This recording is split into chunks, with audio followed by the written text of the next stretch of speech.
मंडळी, आज एक विशेष भाग घेऊन आलो आहे. श्रीराम जन्मभूमी संघर्षाचा 500 वर्षाचा इतिहास आणि या संघर्षातील टप्पे आज तुमच्या समोर शेअर करायचे आहेत. हे सगळे रेफरन्सेस किंवा ही माहिती नाना विविध प्रकारच्या वेबसाईट्स आणि पब्लिक डोमेनमध्ये अवेलेबल आहेत. या भागाचे मुख्य उद्दिष्ट राम मंदिराच्या संघर्ष कथेत कधी काय घडले, कोणी काय केले ते आपल्यापर्यंत पोहोचवणे हेच आहे. कुठल्याही एका विशिष्ट धर्माबद्दल अपप्रचार अथवा कुठलीही धार्मिक तेढ निर्माण करणे हा आमचा उद्दिष्ट नाही. चला मंडळी, 500 वर्षांचा इतिहास 5 ते 7 मिनिटात आपण जाणून घेऊया. मित्रांनो, मुख्य विषयाला सुरुवात करण्याअगोदर माझे अतिशय जवळचे मित्र श्री सुशील विचारे यांची एक सुंदर रचना मी आपल्यासमोर सादर करत आहे. वयाने, कार्याने आणि अनुभवाने माझ्यापेक्षा खूप मोठे असलेल्या माझ्या या मित्राने त्याची ही सुंदर रचना मला इथे वापरायला दिली, त्याबद्दल सुशील, मी आपला सदैव ऋणी राहीन. मारून रावणाला श्रीरामचंद्र आले, जिंकून अवगुणांना श्रीरामचंद्र आले. पाळून मातृ आज्ञा वनवास भोगताना, साहून कष्ट सारे श्रीरामचंद्र आले. परिमाण देत जगता कर्तव्य पालनाचे, वचनास पूर्ण करुनी श्रीरामचंद्र आले. जमवून वानरांची सेना पराक्रमी ती, लंकेस जिंकुनिया श्रीरामचंद्र आले. दर्जा रघुत्तमाचा दिधला जया जगाने, तो वीर आज फिरुनी श्रीरामचंद्र आले. चला मित्रांनो, सज्ज होऊया 500 वर्ष जुन्या इतिहासाची पानं चाळायला.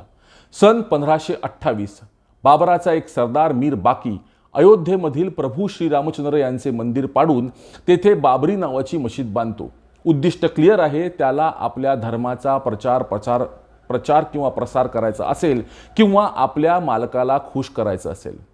इसवी सन 1553 मंदिर मशीद प्रकरणावरनं दोन धर्मात सर्वात पहिल्यांदा धार्मिक मतभेद उफाळून येतात. इसवी सन 1885 मध्ये महंत श्री रघुवीर दास ब्रिटिशांच्या राजवटीत फैजाबाद जिल्हा न्यायालयात एक केस उभी करतात. मुख्य उद्देश बाबरी मशिदीच्या बाहेर एक शेड उभी करून तेथे टेम्पररी मंदिर बांधण्याची परवानगी द्यावी असा असतो. दुर्दैवाने ब्रिटिश सरकार महंत रघुवीर दास यांच्या विरोधात निकाल देते.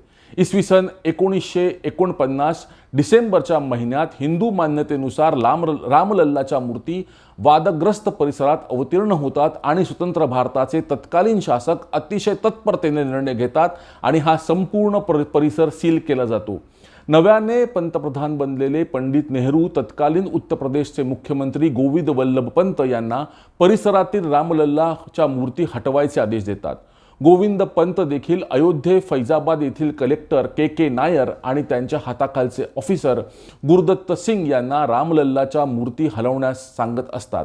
हे दोनही ऑफिसर सरकारचे आदेश मानण्यास नकार देतात आणि परिणामी आपल्या नोकरीपासून हात धुवून बसतात.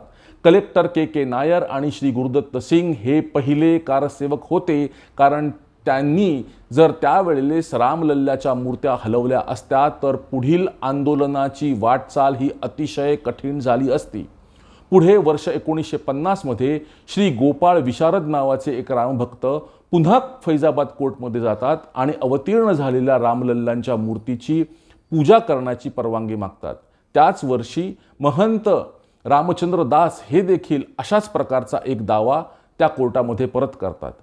वर्ष 1959 आता हिंदू राम समाजातर्फे सुद्धा निर्मोही आखाडा मैदानात उतरतो आणि जमिनीच्या मालकीच्या संदर्भातील दावा कोर्टात उभा करतो.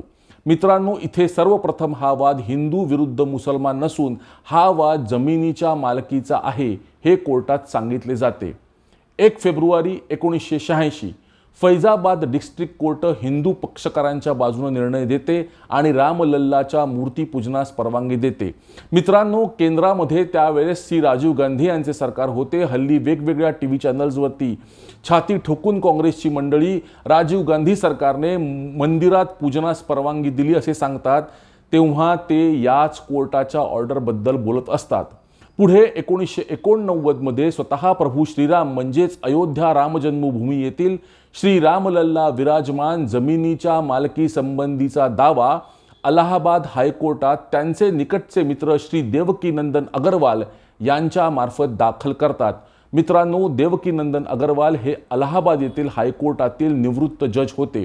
14 ऑगस्ट 1989ला अलाहाबाद हायकोर्ट वादग्रस्त जागेवरती स्टेटस को मेंटेन करते. 25 सप्टेंबर 1990ला सोरटी सोमनाथ गुजरात इथून भारतीय जनता पक्षाचे तेव्हाचे प्रमुख नेते लालकृष्ण अडवाणी भव्य राम रथयात्रेला सुरुवात करतात. या रथयात्रेचा नारा असतो, सौगंध राम की खाते है हम मंदिर वही बनाएंगे. अडवाणींचा रथ मजल दरमजल करत बिहारमध्ये शिरतो.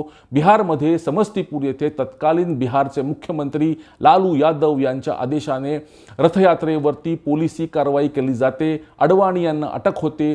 या संपूर्ण रथयात्रेचे व्यवस्थापन एका तरुणाकडे होते आणि त्या तरुण नेत्याचे नाव होते नरेंद्र दामोदरदास मोदी. आणि मग तो दिवस उजाडतो. बरोबर 6 डिसेंबर 1992 हजारो कारसेवकांच्या प्रयत्नातून वादग्रस्त ढाचा जमीनदोस्त केला जातो. शेकडो हिंदू कारसेवकांवर उत्तर प्रदेशचे तत्कालीन मुख्यमंत्री मुलायम सिंग यादव लॉ आणि ऑर्डरच्या गोंडस नावाखाली गोळ्या चालवण्याचे आदेश देतात. रामभक्त राम कोठारी वय 22, रामभक्त शरद कोठारी वय 20 यासारखे अनेक तरुण केवळ रामप्रेमापोटी शहीद होतात. अनेक कारसेवकांना गळ्यात मोठाले धोंडे बांधून शरयू नदीमध्ये फेकण्यात येते. कारसेवकांच्या रक्तात, त्यांच्या बलिदानात शरयू नदी लाल रंगात न्हाऊन निघते.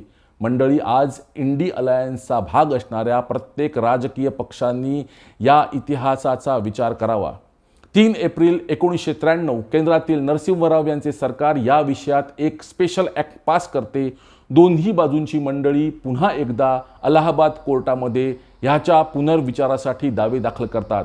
पुढे 24 ऑक्टोबर 1994 रोजी या दाव्यातील एक पक्षकार इस्माईल फारुकी यांच्या केसवरती निर्णय देताना कोर्ट सांगते की mosque is not an integral part of Islam. April 2002 मित्रांनो, 1989ला अलाहाबाद कोर्टामध्ये जमिनीच्या वादावरती दाखल झालेल्या केसेसवरती सुनावणी होण्यास तयार होते. दरम्यान 13 मार्च 2003 रोजी सुप्रीम कोर्ट असलम भुरे यांच्या एका केसवरती एक इंटरिम ऑर्डर पास करते आणि वादग्रस्त जागेतील अलाहाबाद कोर्टाचा निकाल येईपर्यंत तेथे कुठल्याही धर्माची उपासना करण्यास मनाई करते. 30 सप्टेंबर 2010 मंडळी, 2002 पासून सुरुवात झालेली केस अखेर अलाहाबाद उच्च न्यायालयात संपते. 2/3 मेजॉरिटीने वादग्रस्त जमिनीचे वाटप श्री रामलल्ला विराजमान आणि निर्मोही आखाडा यांच्यामध्ये होते, तर 1/3 जमीन ही सुन्नी वक्फ बोर्डाला मिळते. निकालानंतर सुन्नी वक्फ बोर्ड ताबडतोब सुप्रीम कोर्टात जाते.